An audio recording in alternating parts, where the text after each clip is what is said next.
Okay, the 7-day notice is a notice that gets posted when a tenant has not done something that they're supposed to be adhering for the lease. So in other words, if there is a dog that they've moved into the property, they have unauthorized people staying there, they put up a trampoline in the backyard, things like that, and we want to enforce them to not do that, we would post a 7-day notice. The 7-day notice tells the tenant that they've breached a term in the lease. We fill it out with whatever that they're doing and refer to the section in the lease where they cannot do that. And then again, that's posted either on the door or hand delivered to the tenant in their, if you find them, and again, it's the person who's on the lease, not a minor child or anything like that. So those are the notices. You've got the 3-day notice for non-payment of rent, the 7-day notice when they breach a term in the lease. You always want to keep copies of the notice. And then there's other notices that we use, like a non-renewal form if the tenant's not going to be renewing their lease, or if the owner doesn't want to renew it with the tenant. We have a non-renewal form and things like that. So we do have other forms for various things. Inspections of the property. So when we need those inspections, we definitely need them at the time of when they move in and when they move out. We want to verify the condition of the property.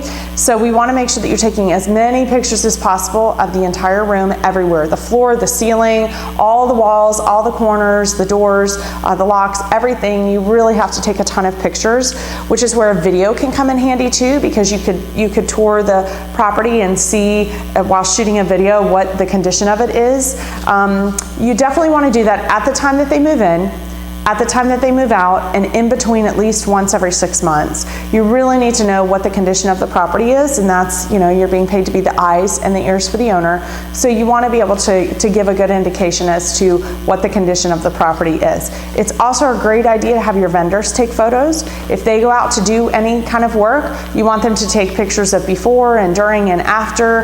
Make sure that they're proving that they did actually replace that AC part and now it's working. So you wanted them to take a picture of the old part next to the new part, you know, and just make sure you have that for your records. We can store that for you so that if an owner does come back and question it and they're concerned about paying for that part, we have proof that yes, it was actually replaced. So again, do them as often as possible. AppFolio, our software service, offers inspections within AppFolio.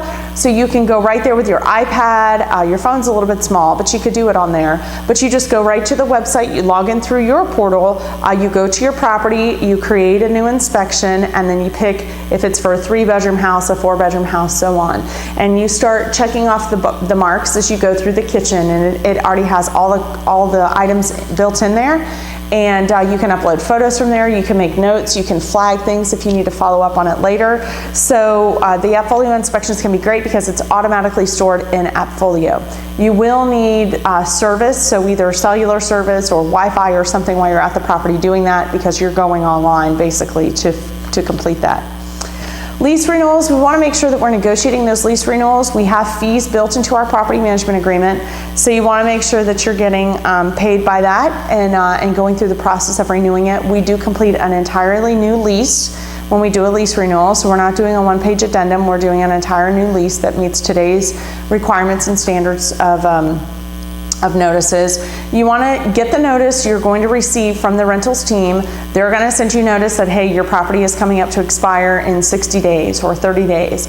At that point, you always want to communicate first with the owner. You want to find out what their wishes are. Do they want to renew? Do they want to raise the rent? Is there anything else that they need to change in this situation? Then you want to go back and relay that to the tenant and make sure that the tenant is aware. You negotiate, you know, the amounts and things like that. Go ahead immediately, and once they've agreed upon it, start getting the renewal process done. In other words, you don't have to wait till their lease expires on May 31st to sign a new one. You could sign the new lease on May 1st, but it starts June 1st. So their original lease ends May 31st, and their renewal lease starts June 1st, and they just keep right along moving in a lease the entire time. So it's good security for the owner, it's good security for you. The tenant feels great because they know where they're going to be staying, so definitely do that as soon as you can. If you've got a tenant who's not staying, they're going to be moving out.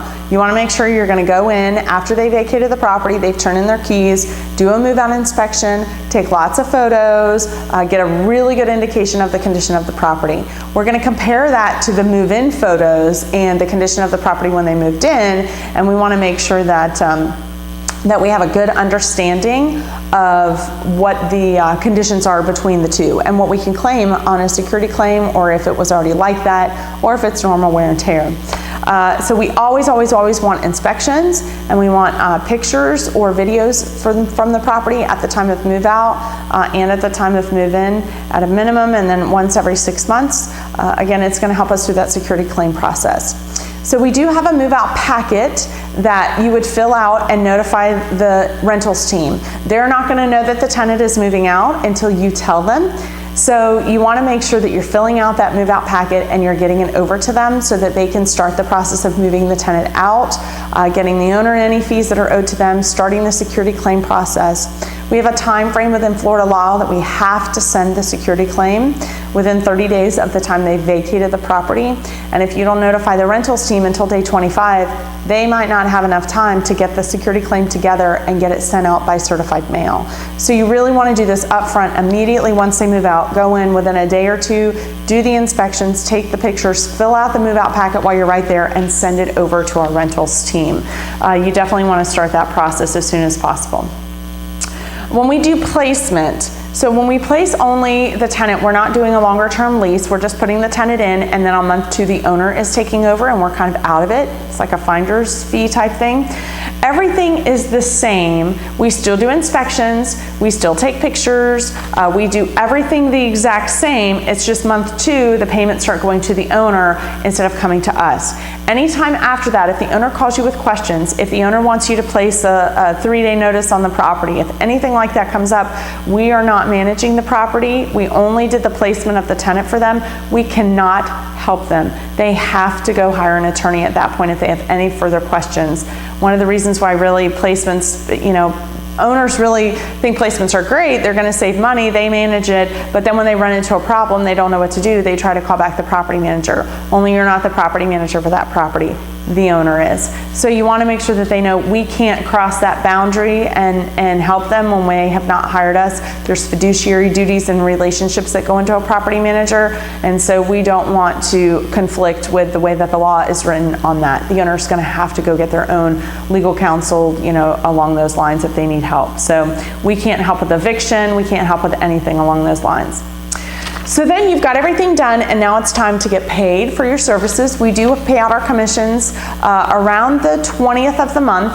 The owner's getting paid around the 15th, depending on what day of the month that falls. If it's on a Saturday, then they're going to get paid on that Monday. And so all of our agents get paid a couple days after that. Once we pay out all the owners, get that all done, we go through and calculate up all the commissions for each of the property managers. Now understand we have to do this one property at a time, which is why it takes a few days. It's very time consuming. So we just want to make sure that you understand it's somewhere around the 20th of the month.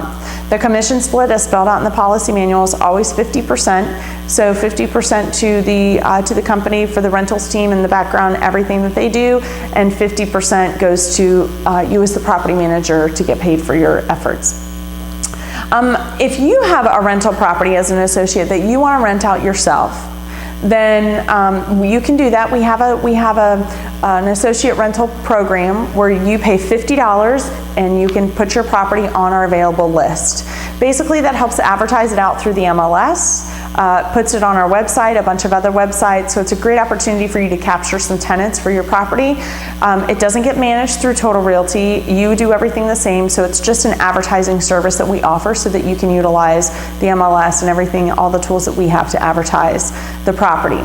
So you would pay a $50 fee up front, so you write a check to Total Realty for $50. You turn that in with the paperwork of the new property. The rentals team gets that uploaded and into our system so that it's being advertised out into our website and places like that. If you want it in the multiple listing service, you do have to offer compensation. So if another agent from another company comes and shows it and rents it, they're going to be compensated whatever it is that you're offering. So keep that in mind. It's a $50 payment to Total Realty for the time and the energy and whatnot that we're using and the advertising, and then you're going to co-broke however much you are, and that's also going to come from you as the owner. So there is a difference too between a lease fee and a referral fee when you're offering the co-broke. So a lease fee is what we offer. That's when another agent goes out and shows the property. They've been there, they've shown it to their customer. Once their customer agrees that this is the property that they want to try to move forward with, the customer goes online, makes application, and everything from there we take over and handle. But the co-broking agent does have to show the property. That's our requirement if they're going to get paid the co-broke fee. So make sure it goes in the MLS as a lease fee. If you put it in there as a referral fee means that you're paying $50 or however much it is that you put for the referral of a tenant's name and phone number, but you're still doing all the work. And we don't pay referral fees as a company because those are, tenants are somewhat easy to find. You know, the majority of markets, you have plenty of tenants, especially here in Florida. We have a lot of good opportunities. So you want to make sure that you're putting it as a lease fee, not as a referral fee. We do not pay as a referral fee. So make sure you've got that input correctly. So I think we've pretty much covered everything for the basics of property management. I hope that this has been helpful for you, and good luck in your property management business. If you have any other questions, please contact our rentals team or your sales manager, team leader, and we'll be glad to answer any questions you have.